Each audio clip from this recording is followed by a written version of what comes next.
எம்என்சியில் பொன்னான வாய்ப்பு கைகளை விரித்து அழைத்தது. ஆனால் இவரோ தனது ராஜினாமா கடிதத்தை எழுதி கொண்டிருந்தார்.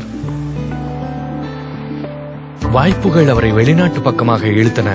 ஆனால் தனது கிராமத்தை ஒரு சிறந்த உதாரணமாக்க இவர் பஞ்சாயத்து தலைவரானார். அதோடு சோடா கிராமத்தை ஒரு எனேபிள்டு கிராமமாக மாற்ற விரும்பினார். எப்படி சவி ராஜாவத் கனவு கண்டு அதை நனவாக்குவதில் மும்முரமானாரோ அப்படியே டப்பர்வேரும் பெண்கள் கனவு காண ஊக்குவித்த வண்ணம் உள்ளது.